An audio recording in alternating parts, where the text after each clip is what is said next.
Hey folks, uh, this is going to be our first remote lecture. Um, Basically, wrapping up where we left off before break with the conclusion of World War II. We were talking about Japan. This picture here, hope you know what this illustrates. This is a picture of Pearl Harbor, where Japanese planes are coming in. Remember, this is the same objective as before. We're just basically talking about Japanese theater in war and how World War II ended.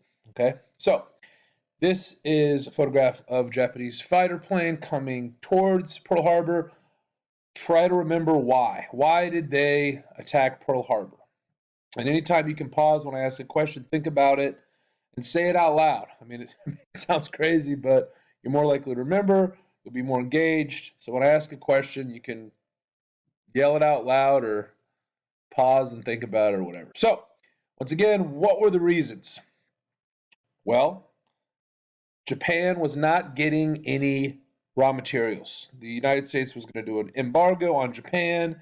Remember, Japan is invading all these places, Korea, Manchuria, China, because they don't have a lot of natural resources, and we're cutting off the natural resources that were given them from the United States. And two, they figured at some point the United States is going to join this war. Let's knock out their Pacific fleet as much as we can before the war starts. And remember, what were they actually targeting that day? Aircraft carriers. But by dumb luck, the aircraft carriers were not there. Okay, so let's keep moving. So the reaction in the United States after Pearl Harbor is, of course, number one, that is going to bring the United States into the war. They're going to declare war on Japan.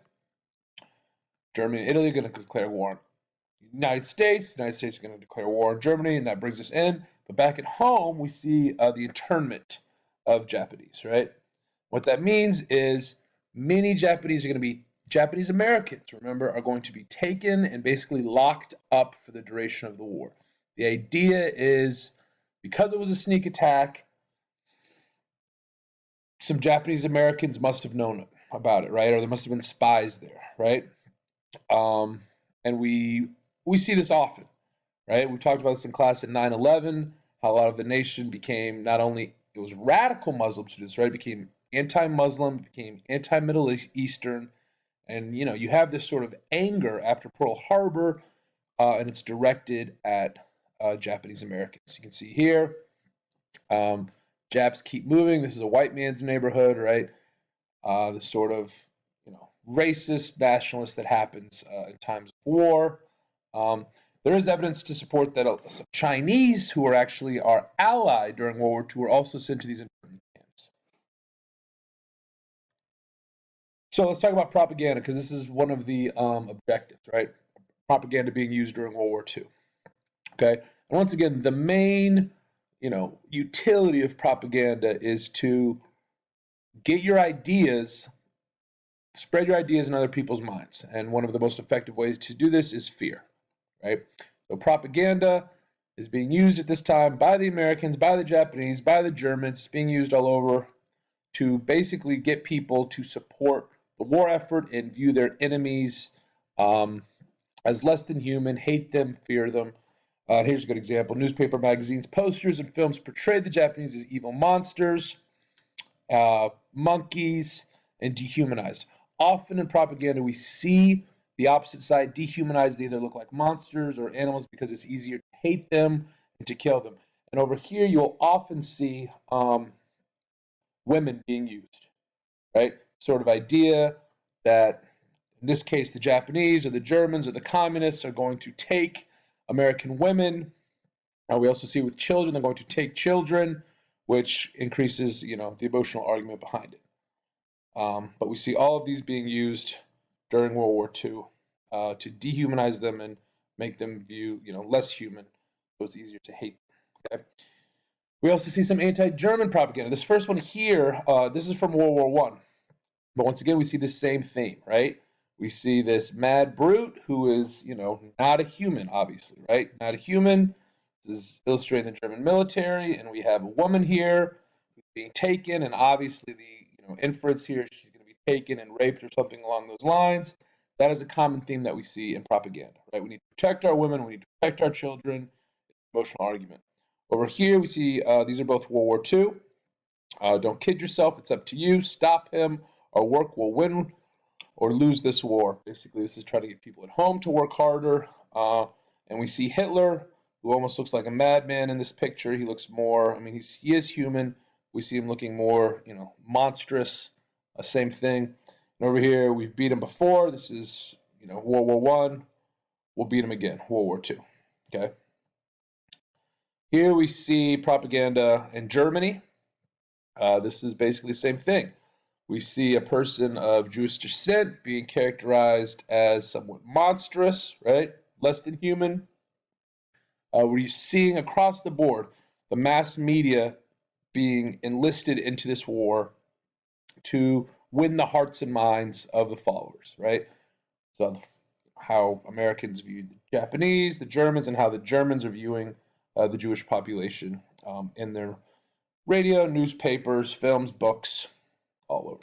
Okay, and then here's some Soviet propaganda. Long live the Red Army of workers and peasants, the true guard of the Soviet borders. Right. So we see this message that shows Stalin as this leader who's their man of the people, and once again as being communist, the army of workers and peasants. Right, the hammer and the sickle. So just be aware of propaganda. It's part of the curriculum. It's used to, change the hearts and minds of people through fear, usually. Okay? All right, back to what we're talking about. So, Japanese are all sent. This is the document that basically says all the Japanese have to show up because they're going to be locked up for the duration of the war because they cannot be trusted. Of course, this goes against constitutional law. These are going to be the different camps. They're usually in isolated areas with not a lot of people. I'm actually, this place here, Heart Mountain, I'm applying this summer to do a seminar there. We'll see what happens. Doesn't matter. You don't care. Moving on. So, this is what it looks like. See pictures of them basically fenced off into these camps. 120,000 Japanese Americans were placed in camps for the duration of the war. There was, of course, discrimination against Germans and Italians, but at a much less level. Germans and Italians. There was curfews if you're German or Italian, and it was very hard to get a job. Many people changed their last name. 11,000 Germans and so 100 Italian Americans were locked up for the war, but no way the same amount as the Japanese. Okay. Once again, favor of the co-prosperity spirit. We're talking about this. That was that sort of Asian for Asians argument that the Japanese were saying to all these different areas. And what they really meant was Asia for the Japanese. So instead, the Japanese imperial troops simply replaced the European troops. All these islands, like the Philippines, that were controlled by American and Western powers, are now being controlled by Japanese. I mean, it's same thing, just different leadership. Okay, and the resources are going to be taken from these areas and fed straight to Japan to feed the war machine. Okay, the Japanese Pacific, we see by 1942, they control much of the Pacific. Look at all these areas here, right? This was a French colony. This was an American colony, right? This was Dutch. So we see that they've been carving out their little empire pretty easily. And the main reason is these areas are not heavily industrialized, correct? So Japan is going to start carving out their empire. They need resources, okay? World War II, in just like Stalingrad in the West, was a turning point. The turning point is going to be the Battle of Wake Island here. Okay, right there. It's going to be the turning point of this war when America starts making inroads. The goals for the United States are regain the Philippines, which was their main colony in the area, and invade the Japanese islands. Right here we see a kamikaze pilot. So the Japanese sometimes would attack by basically suicide mission. They would take their airplane and they would fly it directly into whatever the target was. And you can see this sort of connection to, you know, Bushido, right? This sort of warrior culture where you give your life willingly for victory. And hopefully you can see the line with kamikaze pilots giving their life and ritual suicide that we saw with the samurai. So here is how the Americans fought it. The term of art that you need to know here is island hopping. Okay? And that's what we did. So the Americans are going to come through. They're going to have their aircraft carriers, and they're going to be attacking from plane in these islands. And basically the idea is capturing islands step by step by step by step all the way to Japan. It's called island hopping. Now, in order for island hopping to be successful, the Japanese can't know what the moves are, right? So here's, hold on. General MacArthur is going to be the leader of the forces in Japan, and what we see here is island hopping, right? They're going from place to place, taking back each island as they go, all the way to Japan. Now, what I was saying earlier is inherent in this is the Japanese can't intercept and break our codes, so they don't know where we are. And this is a little known story, but one of the main reasons why we won was that they were never able to break our codes. And why were they never able to break our codes? Because it wasn't a code. Each battalion had a Navajo Native American in it, and they would be the ones who would be communicating via radio. In each battalion, they were the most important. When they were being attacked, everyone would surround them to prevent them from being killed, because the code was what was so important. Remember, it's not a code. It was Navajo, and the Japanese could never break it. So one of the main reasons why we were so successful were these unsung heroes. These Native Americans, they were known as wind talkers, and they helped the U.S. forces communicate without Japanese interception, which is huge. Not tested, but really important to know. These, Native Americans were integral in winning the Pacific War, because the Japanese could never break the code. So then the tide starts turning. This is the Battle of Iwo Jima, and we see the Americans coming in. Sorry, I'm going to go back real quick. By Iwo Jima, the tide has turned, and it's pretty much obvious at this point, right, that Japan is going to go down. Hitler's already died in the West.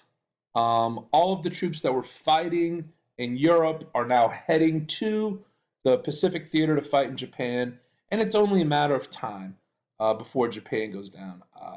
It's a foregone conclusion that they're going to lose at this point. It's just when and how. So during this time period, we have something called the Manhattan Project. Okay, the Manhattan Project was a code name for a project conducted to develop the first atomic bomb. And this is an image of these testing of the bomb. They did it in New Mexico and Arizona deserts. But basically, it started with this idea that the Nazi Germany was developing nuclear weapons of its own. They weren't, but their intelligence insisted that they were. This was a $2 billion project headed up by Dr. Robert Oppenheimer to create these new, weapons of mass destruction that the world had never seen before. Okay. This is going to lead to these being dropped on Japan. Okay, so the Potsdam Declaration happens first. This is when the Allies demand unconditional surrender, or Japan will face prompt and utter destruction. Of course, surrender goes against Japanese culture, right? It's an honor society. If we look back, samurais who dishonored themselves had to, commit seppuku, right? Ritual suicide. Surrender is really not in the cultural blood of Japan. So they ignored this. On the August 6th, we see here, the Enola Gay drops the first atomic bomb. It's called Little Boy, instantly killing 70,000 people. Japan still would not surrender, right? They still will not surrender. 3 days later, the Americans drop the second bomb onto Nagasaki. Instantly, 40,000 people are killed. And many, many more die later from radiation poisoning, which leads to cancer and all sorts of things. It's just horrific. But after the second bomb is dropped, Japan will agree to surrender. Okay? Just to note, the only time in history that this has ever been used in warfare was by the United States on cities, right? These were, civilian populations with, men, women, and children who were not enemy combatants. to help end the war quickly. But it's important to note this is an actual, picture. This is footage of Hiroshima blowing up. Just utter destruction. Within a second, just the atomic bomb was able to neutralize this, which begs the question of, here's the him signing. General Umezu signing the instrument of surrender after that second bomb is dropped. But this begs the question, why? Why did we drop it? And there's basically 4 theories, okay? Number 1 was the official response by the government, and it was the Japanese are never going to surrender. Okay, it's not in their culture, they're in our culture. If we don't drop this bomb, we will have to continue to fight, and we don't want one more American life to die, right? Like, they understand that Japan's going to lose the war, but they don't want to sacrifice any more American lives. And that's the, the public rationale, what the president gives for why we're dropping this bomb. We don't want any more Americans to die. We can do this, and it'll be done. Now, one of the things that goes against that theory is we had been firebombing successfully, right? We could continue to firebomb without using this new technology, okay? Second theory is that it costs a lot of money. It costs $200 million. In that investment, you'd want to use it. Not a very strong theory. The third theory has to do with this revenge, that since they dropped the bomb, since they bombed Pearl Harbor and they treated some of the American prisoners of war poorly, this was sort of revenge. We're going to get them back. We're going to get them back. And the fourth theory relies on this idea that we knew the war was about to end, and we knew as soon as that war ended, our ally during the war, the Soviet Union, would overnight become our enemy. And that this was a show of force to them. Basically, this is the type of technology we have. Don't mess with us. Okay? So it's up to you what you think, are the strongest ideas. I think it's a mixture. I think definitely 1, definitely 3, and definitely 4 are strong reasons and strong rationales of why we dropped this bomb. But remember, it's horrific. After the fact, we're going to have all types of diseases, cancer, even if they weren't in the area. It's radioactive and it will spread. It was just a horrible, horrible event. Okay. So designing the peace afterwards. These are the 3 main things. Basically just focus on the Potsdam, but we have the Tehran Conference in 1943, where the Allied powers focused on the liberation of France. This allowed the Soviets to move through Eastern European nations towards France, and they're going to gain an influence on all those Eastern European countries. The Yalta Conference in 1945, the Soviets agreed to join the war against Japan in exchange for territory in Manchuria, northern Japan Island, and it divided Germany into 4 zones of occupation for after. And then, of course, the Potsdam Conference gives the Soviets control of eastern Poland. Poland received part of Germany, and basically divides up who gets what, right? The main thing you want to get is, by the end of World War II, we have 2 new superpowers, the United States and the Soviet Union, and they are ideologically very different, right? America is capitalist, democracy. The Soviet Union is authoritarian, communism, and what's going to lead to is the showdown, which is what the lecture tomorrow is going to be on, the Cold War, right? The sort of the battle, the ideological battle between communism and capitalism, okay? And basically it's going to divide the world, and it's going to go on for 40 years. We'll talk about it more tomorrow. Thanks for listening, guys. Keep up with your studies. I don't know how long we're going to be doing this remotely, but trust me, I'm working hard. I want to keep the forward progress that we have going so we can, do well in the class and kill it on the AP exam. If you need anything, please reach out. Send me a text or an email, and we'll go from there.